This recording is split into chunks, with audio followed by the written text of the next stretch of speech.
এবার ঘর ভাঙার গুঞ্জন উঠেছে বলিউডের প্রভাবশালী তারকা দম্পতি সাইফ আলী খান ও করিনা কাপুরের সংসারে। তারা নাকি বিচ্ছেদের পথে হাঁটছেন, এমনই চাঞ্চল্যকর দাবি করেছেন পাকিস্তানি এক সাংবাদিক। তার এই মন্তব্য ঘিরে ইতোমধ্যেই বলিউডে শুরু হয়েছে তুমুল আলোচনা।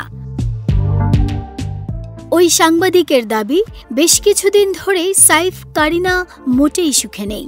তাঁদের দাম্পত্যে নাকি ক্রমেই জটিলতা বাড়ছে। তিনি জানান, এক ভারতীয় সূত্রে এই তথ্য পেয়েছেন তিনি, যদিও কোনো সংবাদ মাধ্যম কিংবা নির্দিষ্ট কোনো প্রমাণ তিনি প্রকাশ করেননি।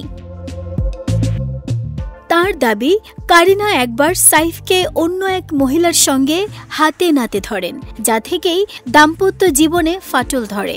এছাড়া সাইফ কাতারে স্থায়ীভাবে থাকতে চাইলেও করিনা দেশ ছেড়ে যেতে চান না। এ নিয়েও তাদের মধ্যে তীব্র মনোমালিন্য তৈরি হয়েছে। পাকিস্তানি ওই সাংবাদিক আরও বিস্ফোরক দাবি করে জানিয়েছেন, সাইফ আলী খানের উপর যে হামলা হয়েছিল তার নেপথ্যেও নাকি করিনা কাপুর জড়িত। তবে এই দাবি পুরোপুরি ভিত্তিহীন বলেই মনে করছেন বলিপাড়ার একাংশ, কারণ সাইফ করিনার পক্ষ থেকে এখনও এ নিয়ে কোনো আনুষ্ঠানিক মন্তব্য আসেনি। এদিকে প্রথম স্ত্রী অমৃতা সিং এর সঙ্গে বিচ্ছেদের পর দীর্ঘদিন করিনার সঙ্গে চুটিয়ে প্রেম করেন সাইফ আলী খান। বিয়ের পর সন্তান তৈমুর ও জের জন্ম হয়।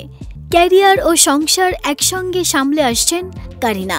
তবে সম্প্রতি তাদের নিয়ে শুরু হয়েছে বিচ্ছেদের গুঞ্জন, তাও আবার পাকিস্তানি সাংবাদিকের সূত্র ধরে। নাহিদা স্মৃতি, দেশ রূপান্তর।